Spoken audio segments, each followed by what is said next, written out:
Бүгін менин дипломат кызматкерлерим эл аралык дипломатиялык абалды эске алган СПА текст даярдашыптыр. Бирок быйыл мен бул бийик трибунага чыгып, дипломат болбой эле коеюнчу деп чечтим. Быйыл мен бул трибунадан мамлекет башчысы гана эмес, дүйнөдө болуп жаткан эл аралык окуяларга өзүнүн чыныгы ой пикирин, ой толгоосун билдирген жөнөкөй адам, өз мамлекетинин жөнөкөй жараны катары сөз сүйлөгүм келип турат. Быйыл менин Бириккен Улуттар Уюмунун башкы ассамблеясына сөз сүйлөө үчүн 4-чү жолу келишим. 3 жыл катары менен келип кетип, кулакка жагымдуу, жакшынакай сөздөрдү сүйлөдүм. Бүгүн мен миллиондогон кишилердин жүрөгүнө өйгөн көйгөйлөрдү ачык айкын айтайын деп чечтим. Дүйнөнүн чар тарабында, ар булуң бурчунда, Европада, Жакынкы Чыгышта, Африкада жана Азияда жаңы куралдуу кагылышуулар жана согуштар тутанууда. Миллиондогон адамдар үй жайынан ажырап, өз жерин, өлөң төшөгүн таштап кетүүгө аргасыз болууда. Миллиондогон адамдар курман болууда. Жапа чеккен адамдар кимдер? Негизинен карапайым эл. Алардын өлүмүнөн акча жасаган бул дүйнөлүк саясатчылар. Биз көптөгөн элдердин, Палестинанын, Украинанын, Судандын, Сириянын жана башкалардын азап чегип жатканына көз жумуп олтурбашыбыз керек. Ал жерлерде согуштук аракеттер уланып, карапайым адамдар кырылып, адам укуктары бузулууда. Дүйнө коомчулугу өзүнүн өзүмчүл геосаясий кызыкчылыктарына таянып, аталган чыр-чатактарга мунусу көбүрөөк, ал эми тигиниси азыраак маанилүү деген принцип менен мамиле кылып, кош стандарттуу ыкманы колдонууда. Украинада дээрлик 4 жылдан бери жаңжал уланып, адамдар өлүп, жарандары өлкөдөн качып чыгууда.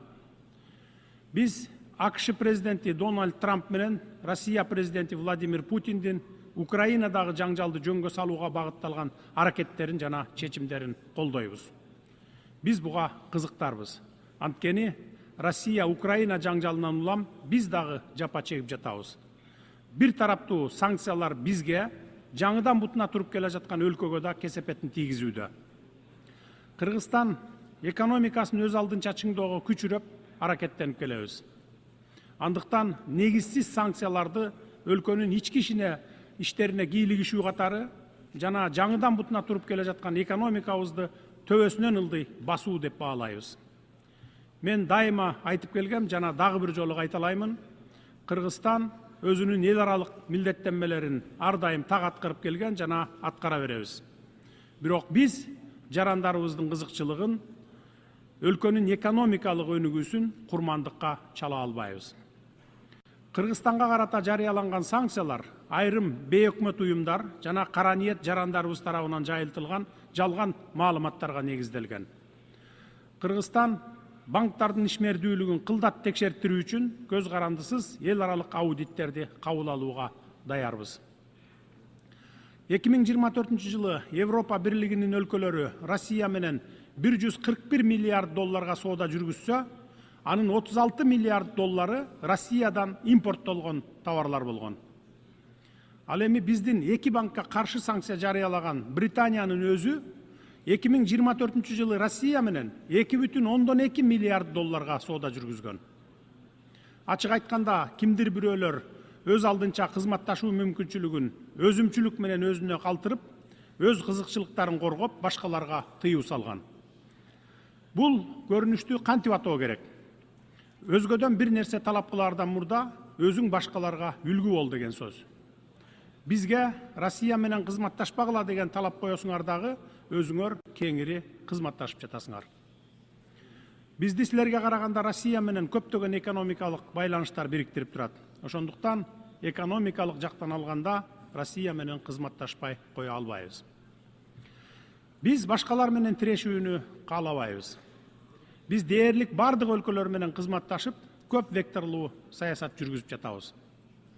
Мисалы, биз ошол эле Англияга жылына 1 миллиардтан ашык долларга алтын сатабыз.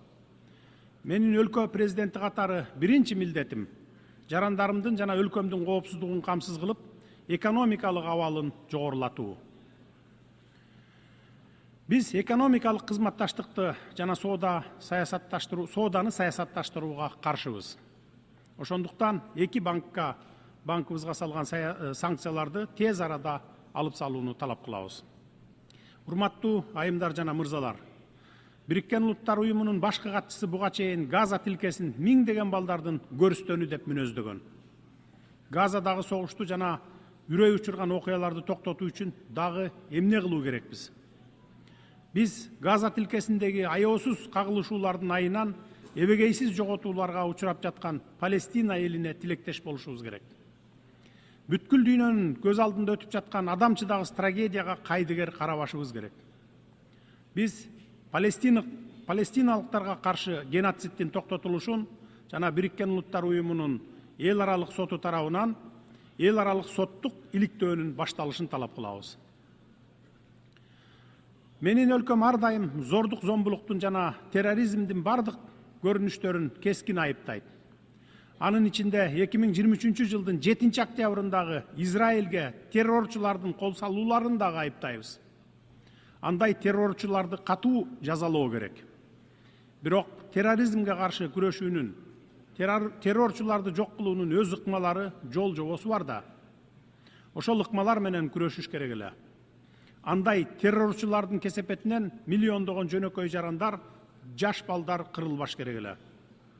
Эмне себептен карапайым элдин, бейкүнөө балдардын 100 миңдеп кырылышына жол берип жатабыз?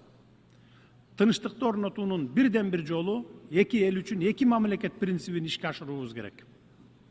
Палестина 1967 жылдагы чек аралардын негизинде көз карандысыздыкка ээ болушу керек. Биз ошондой эле Катар менен Ирандын аймагына жасалган акыркы ракеталык чабуулдарды айыптайбыз. Анткени бул чабуулдар көз карандысыз өлкөнүн эгемендүүлүгүнө кол салуу болуп саналат, аймактагы туруктуулукка жана коопсуздукка коркунуч келтирет жана эл аралык укуктун ченемдерине каршы келет. Газа, Иран, Ливан жана башка аймактардагы терроризмге, коркунучтарга каршы күрөшүү алардын масштабына жана мүнөзүнө ылайык келүүгө тийиш. Бейкүнөө жарандар, аялдар жана балдар жабыркабашы керек, алар курмандыкка чалынбашы керек. Урматтуу айымдар жана мырзалар, коңшу өлкө катары Кыргызстан азыркы оор шарттарда Афган элине ар тараптуу колдоо көрсөтүүнү, Афганистандын экономикасын аймактык жана дүйнөлүк экономикалык процесстерге интеграциялоо маанилүү деп эсептейт. Афганистанды эл аралык изоляцияга алуу, аны чет элдик жардамсыз калтыруу туура эмес. Бул адилетсиздик. Геосаясий идеологиялык максаттарды көздөп, каржылык инструменттерди колдонуу аркылуу гуманитардык кризисти курчутууну адилетсиздик жана адамгерчиликсиздик деп эсептейбиз. Ошондуктан биз батыш өлкөлөрү тарабынан тондурулган Афганистандын активтерин 9 миллиард акш долларынан ашык акча каражатын мүмкүн болушунча тез арада мыйзамдуу ээсине, Афган элине кайтарылышы керек деп эсептейбиз. Аталган каражаттар инфраструктураны калыбына келтирүүгө, жергиликтүү банктар аркылуу жарандарга жеткиликтүү насыяларды берүү мүмкүнчүлүгүн кеңейтүүгө, айыл чарбасын өнүктүрүүгө жана жакырчылыкта жашаган миллиондогон адамдарга жаңы мүмкүнчүлүктөрдү түзүүгө жардам бермек. Бул акчаларды ушул тапта өзүңөр колдонуп, пайдасын көрүп жатасыңар. Эмне деген уятсыздык. Ушул эле Бириккен Улуттар Уюмунун маалыматына ылайык, 2025 жылы Афганистанда 15 миллиондон ашык адам ачкачылыкка дуушар болсо, 24 миллион адам гуманитардык жардамга муктаж болуп турат. Баарыбызга маалым болгондой, сентябрь айынын алгачкы күндөрүндөгү жер титирөөдөн улам 2000ден ашуун афган боордошторубуз каза тапты. Тилекке каршы акча каражаттарынын жетишсиздигинен жана инфраструктуранын начарлыгынан улам жабыркагандарга өз убагында жардам көрсөтүүгө мүмкүн болгон жок. Биз батыш өлкөлөрүнүн лидерлеринин Афган элинин келечеги үчүн активтерин тез арада кайтарып берүүгө чакырабыз. Эгер Афган эли жакырчылыктан, ачарчылыктан тез арада чыксын десеңиздер, токтоосуз кайтарып бериңиздер. Адам укугу, мамлекеттер аралык укуктар жөнүндө сүйлөгөн сөзүңөр менен кылган ишиңер мына ошондо бири-бирине дал келет. Урматтуу жыйындын катышуучулары, Африка өлкөлөрүндөгү чыр-чатактардан баштап азык түлүк коопсуздугуна чейинки маселелер сөз жүзүндөгү боорукердикти эмес, конкреттүү иш менен бекемделген тилектештикти талап кылат. Африка 1,5 миллиарддан ашык калкы бар, 54 мамлекет жайгашкан Евразиядан кийинки эле экинчи чоң континент. Африкада ресурстардын эбегейсиз запастары бар. Жана биз жакынкы келечекте Африканын дүйнөлүк экономикадагы жана эл аралык саясаттагы ролу бир нечесе жогорулай тургандыгына ишенебиз. Ошондуктан Африканын эбегейсиз кен байлыктары Африканын тез өнүгүүсүнө жана өз кызыкчылыктарына жумшалыш керек. Бириккен Улуттар Уюмунун тынчтыкты сактоо ишин күчөтүүбүз зарыл. Менин өлкөм 1990 жылдардын башында эгемендүүлүккө ээ болгондон тартып, Бириккен Улуттар Уюмунун тынчтык күчтөрүн конфликт болгон өлкөлөргө жөнөтө баштаган. Бул биздин бүткүл дүйнөдөгү тынчтыкты жана коопсуздукту чыңдоого чын ыкластан салым кошууну каалай тургандыгыбызды дагы бир жолу далилдейт. Мамлекеттердин салымы алардын өлчөмү менен эмес, алардын тынчтыкта жана тилектештикке чын ыкластуу каалоосу менен аныкталууга тийиш. Биз эл аралык келишимдерди, анын ичинде ядролук куралдарды таркатпоо жөнүндөгү келишимдерди аткарууну жактайбыз. Жаш муундарды өзөктүк куралсыз дүйнөнү кабылдоого тарбиялашыбыз керек. Жаш муундардын арасында массалык кыргын салуучу куралдардын колдонуунун кыйратуучу кесепеттери жөнүндө түшүндүрүү иштерин жүргүзүүбүз зарыл. Кыргыз тараптын демилгеси менен жана Бириккен Улуттар Уюмуна мүчө мамлекеттердин колдоосу менен куралсыздануу боюнча эл аралык агартуу күнүнүн концепциясын ишке ашыруу эң сонун аянтчы болмок. Кыргызстан Борбор Азиядагы өзөктүк куралдан эркин аймак жөнүндөгү келишимдин демилгечилеринин бири жана жаш муундарды өзөктүк куралсыз дүйнөнү кабылдоого тарбиялашыбыз керек. Жаш муундардын арасында массалык кыргын салуучу куралдардын колдонуунун кыйратуучу кесепеттери жөнүндө түшүндүрүү иштерин жүргүзүүбүз зарыл. Кыргыз тараптын демилгеси менен жана Бириккен Улуттар Уюмуна мүчө мамлекеттердин колдоосу менен куралсыздануу боюнча эл аралык агартуу күнүнүн концепциясын ишке ашыруу эң сонун аянтчы болмок. Кыргызстан Борбор Азиядагы өзөктүк куралдан эркин аймак жөнүндөгү келишимдин демилгечилеринин бири жана депозитарийи болуп саналат. Биз куралсыздануу жана аны жайылтпоо боюнча бардык фундаменталдуу эл аралык документтерге, анын ичинде ядролук куралды жайылтпоо боюнча келишимге жана ядролук сыноолорго толук тыюу салуу жөнүндө келишимге кошулдук. Ырааттуулук принцибине ылайык Кыргыз Республикасы өзөктүк куралга тыюу салуу жөнүндө келишимге кол коюу жөнүндө саясий чечим кабыл алып кол койдук. Биз планетабыздын ядролук куралсыз жашоого тийиш экендигине бекем ишенебиз. Адамзаттын бул ойлоп табуусу жалаң гана тынычтык максаттарга колдонууга тийиш. Урматтуу айымдар жана мырзалар, туруктуу өнүгүү жана аймактык интеграция үчүн Борбордук Азия өлкөлөрү тең укуктуу диалогко жана активдүү өз ара аракеттенүүгө муктаж. Кыргызстан татаал тарыхый географиялык шарттарга карабастан коңшу мамлекеттер менен, атап айтканда Тажикстан жана Өзбекстан менен чек ара маселелерин тынычтык жолу менен чечип алдык. Бул процесс жогорку деңгээлде жана эксперттик деңгээлдерде узакка созулган сүйлөшүүлөр менен коштолуп, бардык тараптардын кызыкчылыгын эске алуу менен чечилди. Бүгүнкү күндө Кыргызстандын, Тажикстандын жана Өзбекстандын чек аралары достуктун, сооданын жана кызматташтыктын чек арасы экенин ишенимдүү түрдө айта аламын. Бул тажрыйба саясий эрк, урматсый жана диалог бар жерде тынчтык болушу мүмкүн экендигин ырастап турат. Бул бизге бардык карама каршылыктарды чечүүгө жана өнүгүү жолуна түшүүгө мүмкүндүк берди. Кыргызстан татаал маселелерди чечүүдөгү тажрыйбасын дүйнөлүк коомчулук менен бөлүшүүгө даяр. Келиңиздер, дүйнө жүзү боюнча курал жарактарга колдонулуп жаткан 3 триллион доллардан ашык акча каражаттарды элдин турмушун жакшыртууга, ачарчылыкты жоюуга, экологиябызды жакшыртып, абаны тазартууга колдонолу. Абадан дем алууда дүйнөнүн кайсы бурчунда жашаба, чек жок эмеспи? Баарыбыз бир аба менен дем алабыз.